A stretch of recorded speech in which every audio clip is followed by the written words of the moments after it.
Hi, my name is Paul Horn. I am here to talk to you about the inventory and appraisal. Inventory and appraisal. Inventory and appraisal is very important in probate. Here's why. Inventory and appraisal, if it's limited authority, you have to sell it for at least 90%. The house value, 90% of what the court says it is, and it'll be right here. That's limited authority is 90%. If it's full authority, you can sell it for whatever price you want. Okay. So how does inventory and appraisal work? How does it affect you in selling the house? All right. So here we go. Just to give you a quick background. So let's say, for example, your client, to give you a walkthrough. Let's say your client filed a probate petition. Let's say the judge approves it. Let's say the judge approves and letters are issued.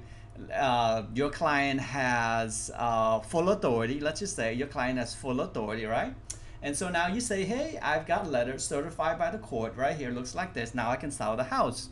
So now what price do you sell it for? What price do you sell it for? Now remember, if it's full authority, there is no 90% rule.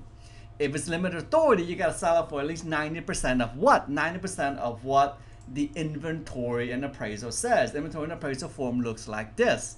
So what happened is this. Once I filed a probate petition, I get letters, and then the next thing I do is this. I file a piece of paper with the court that says, hey judge, please appoint me a probate referee, right? Because I have a couple of houses that I need it to be valued. So once I do that, the court will go ahead and appoint a probate referee for me. It's going to be right here, okay? The next thing I do is, now that I know who it is, I will now draft my inventory and appraisal. And what I do is this. I draft a cover letter, and then I draft the inventory and appraisal form. Inventory form is going to look like this. In the inventory and appraisal form, I'm going to list the house. I'm going to say, hey, Mr. Probate Referee, Miss Probate Referee, I have two houses, house number one, house number two. Will you please give me a value? Please give me a value.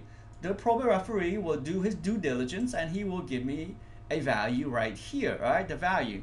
Now that I know what the value is, if it's limited authority, I have to sell it for at least 90% of that price. If it's full authority, the 90% rule doesn't apply. But the problem is this.